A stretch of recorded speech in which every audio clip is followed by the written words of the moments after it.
उद्योगपती श्री अनंत मुकेश अंबानीजी यांना वाढदिवसाच्या हार्दिक शुभेच्छा।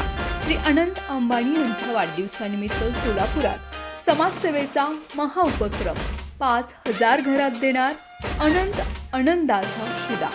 शहरात 14 ठिकाणी होणार अन्न शिक्षण आरोग्य उपक्रम। शुभेच्छुक शिखर पहाडिया फाउंडेशन सोलापूर।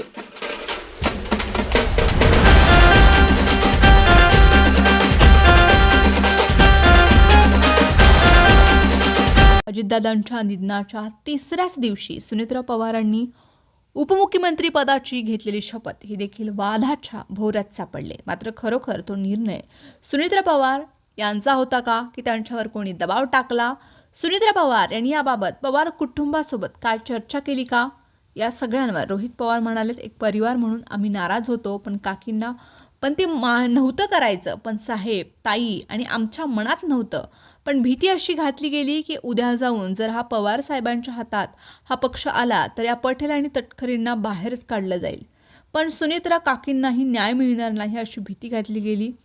काकी या सामाजिक क्षेत्रात चांगलं काम करणारं व्यक्तिमत्व आहेत, पण राजकीय क्षेत्रात नवीन आहेत। दादांच्या अवतीभोवती असणारे जे मोठे नेते आहेत ते सगळेच काकींना सांगत असतील की करावंच लागेल अन्यथा काहीतरी होईल। तर अशात काकींची बाजू कमजोर पडली। पतीच्या निधनाचं दुःख आणि महिला जास्त भावनिक असतात, अशातच त्यांनी चौथ्या दिवशी शपथविधी केला। आम्हाला वाटलं होतं की 13 दिवसांचं कार्य होईल, पण तिसऱ्याच दिवशी ते विधी झाले। अजितदादांच्या मृत्यूनं पवारसाहेब मानसिकदृष्ट्या खचले होते। दादांच्या कुटुंबाकडून आम्हाला काही त्यांनी सांगितलं नाही, पण तिसऱ्या दिवशी विधी झाला आणि आम्हाला सगळं टीव्हीवरून कळालं। पवार साहेबांसोबत काही चर्चा झाली नाही। कदाचित सुनेत्रा काकींनाही अंदाज नसावा, पण काही लोकांच्या दबावाखाली येऊन तो निर्णय घेतला असावा।